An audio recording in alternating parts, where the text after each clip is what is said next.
आजाद Hindustan live, सच के साथ। आजाद Hindustan live के निमाड़ सुपरफास्ट बुलेटिन में आपका स्वागत है। अब आप सुनिए खरगोन, खंडवा, धार, बड़वानी एवं बुरहानपुर जिले की ताजा तरीन खबरें। पूरे निमाड़ में गुजरा राहत भरा शनिवार का दिन। 5 जिलों में नहीं आया एक भी कोरोना पॉजिटिव केस। कोरोना के क्रूर पंजों में 3 दिन से लहूलुहान निमाड़ क्षेत्र में कल शनिवार का दिन आश्चर्यजनक रूप से राहत लेकर आया। निमाड़ के खरगोन, खंडवा, बड़वानी, धार एवं बुरहानपुर जिलों में शनिवार को एक भी नया कोरोना पॉजिटिव केस नहीं आया। जिस तरह 3 दिन से कोरोना ने बुरहानपुर, खंडवा, धार, खरगोन और यहां तक कि बड़वानी में भी कोहराम मचा दिया था, उस माहौल में शनिवार का दिन पूरे निमाड़ में सुकून भरा रहा। बुरहानपुर में तो पिछले दिन में ही 89 नए मरीज आए थे। उसी तरह खंडवा में 15, खरगोन में 4 और धार में 7 मरीज पॉजिटिव आए। लेकिन शनिवार को पूरे निमाड़ पर भगवान की कृपा बनी रही। काश अब निमाड़ इसी तरह कोरोना से मुक्त होने की ओर कदम बढ़ा सके और आगे फिर से कोई रिपोर्ट पॉजिटिव नहीं आए।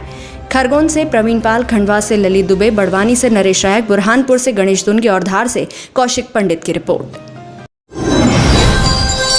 रक्षक ही निकले भक्षक। हथियारों के तस्करों को अवैध कारतूस सप्लाई के मामले में अब खरगोन शस्त्रागार का आर्म मोहरी गिरफ्तार। पुलिस पर आम जनता की रक्षा की जिम्मेदारी होती है। पुलिस जवानों का मुख्य कार्य क्षेत्र को अपराधियों से मुक्त बनाना, अवैध क्रियाकलापों पर अंकुश लगाकर अमन चैन कायम रखना है।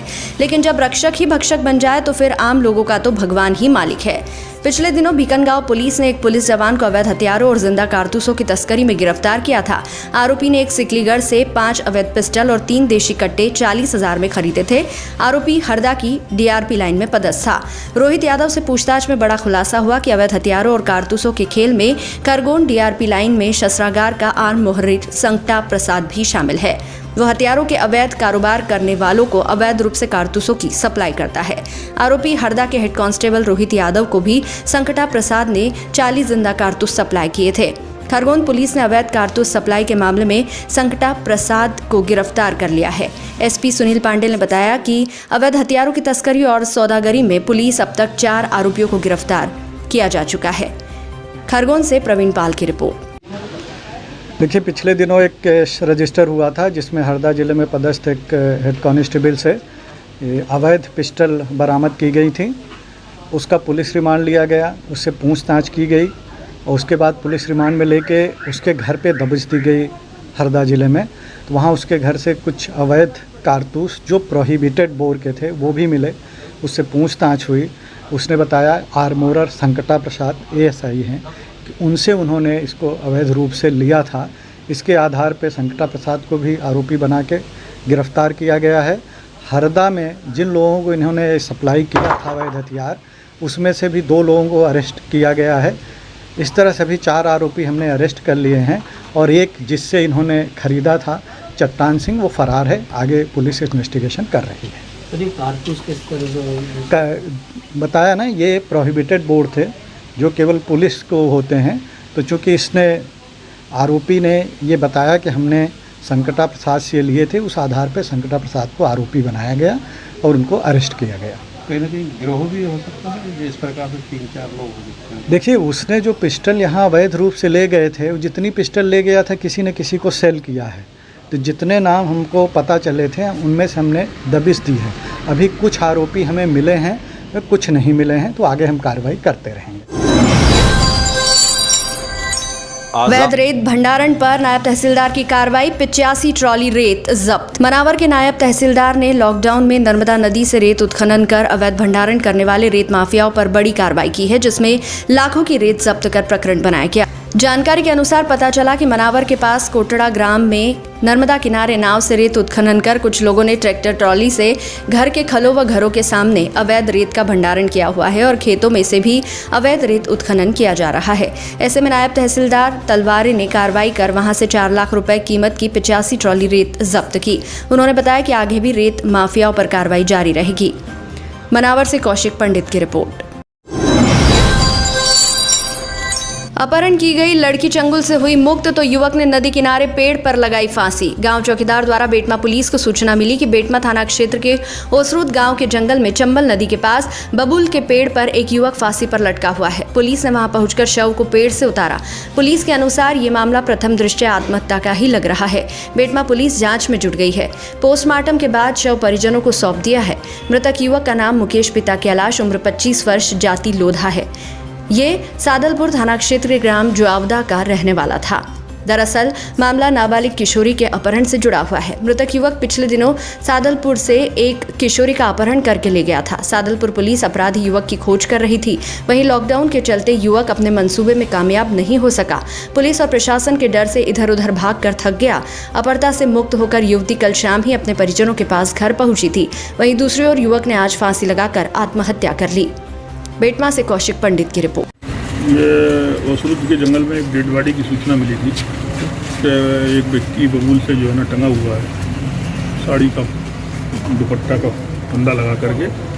तो वहाँ पर मौके पहुँचे, वो डेड बॉडी की जो कार्रवाई है वहाँ पर मौके की कार्रवाई की गई। बाद में मालूम पड़ा कि उसके मृतक के जो भाई हैं राजेश करके, राजेश वो आए, उन्होंने बताया कि हमारा भाई है मुकेश, पिता कैलाश लोधा, जो हावदा करके गाँव है सादलपुर थाने, वहाँ के रहने वाले हैं। तो बाद में सादलपुर पुलिस भी आई तो ज्ञात हुआ कि इनके खिलाफ एक अपहरण का केस कायम है। उसमें जो है ना ये फरार चल रहे थे और उसके बाद इनकी वहाँ डेथ हुई। पलायन कर रहे मजदूरों की सेवा में जुटे न्यायाधीश गण और कर्मचारी तपती धूप में नेशनल हाईवे पर मजदूरों को बांटे बिस्किट और पानी के पाउच। वैश्विक महामारी कोरोना के संक्रमण को रोकने के लिए सरकार द्वारा की गई लॉकडाउन की घोषणा के बाद काम धंधे बंद होने के कारण महाराष्ट्र तथा अन्य प्रदेशों में फंसे प्रवासी मजदूर अपने अपने घरों की ओर लौट रहे हैं। ऐसे मजदूरों को राहत पहुंचाने के लिए सेंधवा न्यायालय में पदस्थ न्यायाधीश गण एवं कर्मचारियों ने नेशनल हाईवे से गुजरने वाले मजदूरों को बिस्किट के पैकेट, पानी के पाउच उपलब्ध कराए। न्याय विभाग टीम लगातार प्रवासी मजदूरों की मदद करने में जुटी हुई है। उक्त कार्य के संबंध में जानकारी देते हुए न्यायाधीश गण एवं कर्मचारियों ने बताया कि लॉकडाउन के कारण मजदूर वाहनों एवं पैदल अपने अपने घर जाने के लिए तेज धूप और गर्मी में सड़क पर सफर कर रहे हैं। लोग भूख प्यास से बेहाल है। मध्य प्रदेश में पहुंचते ही पूरे मार्ग में जगह जगह कई संस्थाएं एवं लोगों के द्वारा मजदूरों की मदद की जा रही है। ऐसे में न्यायिक अधिकारीगण और कर्मचारीगण ने मिलकर निर्णय लेते हुए मार्ग से गुजर रहे मजदूरों को ग्लूकोज, बिस्कुट के पैकेट और पानी देना शुरू किया है। इस मुहिम में सेंधवा न्यायालय के सभी न्यायाधीशगण और कर्मचारी हर तरह से सहयोग कर रहे हैं। सेंधवा से कीर्ति ठक्कर की रिपोर्ट। महेश्वर में एक ही परिवार के 10 लोगों के लिए सैंपल। माता अहिल्या की नगरी महेश्वर अभी तक कोरोना मुक्त है, लेकिन शुक्रवार को वृंदावन कॉलोनी में एक संदिग्ध मिलने से शहरवासियों में भय का वातावरण पैदा हो गया। साथ ही परिवार के 10 लोगों के भी सैंपल लिए। परिवार का एक व्यक्ति 4 मई को इंदौर से आया था। उसकी तबीयत बिगड़ने पर वो खुद अस्पताल गया। प्रारंभिक लक्षण कोरोना के होने से परिवार के सभी लोगों के सैंपल लिए और सभी को होम क्वारंटाइन किया। महेश्वर से महेश कर्मा की रिपोर्ट। क्वारंटाइन किए प्रवासी मजदूर जब घरों के लिए रवाना हुए तो ग्रामवासियों ने ली राहत की सांस। बिस्टान अनकवाड़ी में शनिवार को राहत भरी खबर मिली। गांव से बाहर बलखड़ रोड स्थित नन्हेश्वर महादेव वनवासी आश्रम अनकवाड़ी में प्रवासी मजदूरों को 14 दिन के लिए क्वारंटाइन किया था। 14 दिन पूर्ण हो जाने पर आज मजदूरों की एनएम द्वारा स्वास्थ्य की जांच करने के बाद मजदूरों को समझाइश देकर घर रवाना किया गया। लोगों को डर इस बात का था कि कहीं इनमें से कोई कोरोना से संक्रमित नहीं निकल जाए। मजदूरों के स्वस्थ रूप से घर रवाना होने के बाद सभी ने राहत की सांस ली। इस अवसर पर आश्रम के महेश दीक्षित, चंद्रपाल राणा, किरण मांजरेकर, आशा कार्यकर्ता और आंगनबाड़ी कार्यकर्ता उपस्थित थे। बिस्टान से अखिलेश भावसार की रिपोर्ट।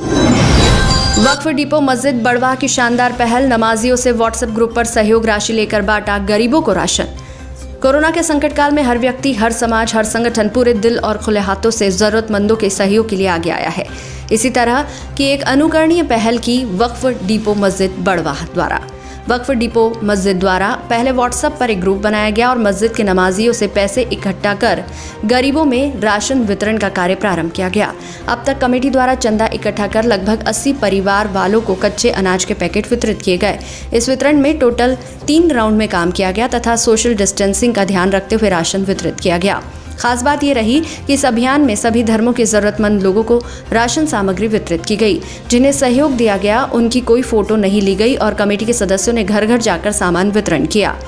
इस कमेटी के सदर असलम खान, सेक्रेटरी उमर फारूक के साथ ही मोहसिन, तबरेज तंवर, शोएब, इमरान, फारूक पहलवान, अजहर हुसैन आदि का सहयोग रहा। बड़वाह से नवरत्न जैन की रिपोर्ट। खंडवा एवं खरगोन जिले में कोरोना संक्रमण बढ़ने के बाद ओमकारेश्वर में प्रशासन हुआ सतर्क। खंडवा जिले में लगातार कोरोना संक्रमितों के मिलने एवं पड़ोसी शहर सनावद में कोरोना वायरस पॉजिटिव पाए जाने के बाद ओमकारेश्वर प्रशासन पूरी तरह चौकन्ना और सतर्क हो गया है। हालांकि कोरोना वायरस संक्रमण की रोकथाम के लिए जिला एवं स्थानीय प्रशासन द्वारा ओमकारेश्वर और ममलेश्वर सहित तीर्थ नगरी के सभी मंदिर पूर्व में ही बंद कर दिए गए थे। अब नगर की कोरोना से बचाए रखने के लिए सुरक्षा नगर परिषद ओमकारेश्वर की सीएमओ श्रीमती भावना पटेरिया के निर्देश पर बस स्टैंड पर बैरियर लगाकर कर्मचारी तैनात कर दिए गए हैं। ग्राम पंचायत कोठी में थाना प्रभारी जगदीश पाटीदार के द्वारा बैरियर लगाया गया था। उसके बावजूद भी बाहरी लोगों के अनावश्यक ओमकारेश्वर प्रवेश का सिलसिला जारी था। इसे लेकर तहसीलदार उदय मंडलोई, थाना प्रभारी जगदीश पाटीदार, सीएमओ श्रीमती भावना पटेरिया एवं स्टाफ द्वारा सख्ती से कार्रवाई कर पूछताछ की गई। आसपास फैल रहे कोरोना वायरस को लेकर ग्राम कोठी एवं बस स्टैंड पर बाहर से आने वाले लोगों पर प्रशासन अब कड़ी कार्रवाई करेगा। ओमकारेश्वर से ललित दुबे की रिपोर्ट। श्री मंडलोई फाउंडेशन और भारतीय स्टेट बैंक खंडवा ने बढ़ाए सहयोग के हाथ। कोरोना के संकट काल में लगातार समाजसेवी और विभिन्न संगठन विभिन्न माध्यमों से सहयोग के लिए आगे आ रहे हैं। इसी संदर्भ में state bank regional office Khandwa की स्टाफ द्वारा 1,50,000 का चेक रेड क्रॉस सोसाइटी के लिए कलेक्टर खंडवा को क्षेत्रीय प्रबंधक आलोक कुमार व स्टाफ ने सौंपा।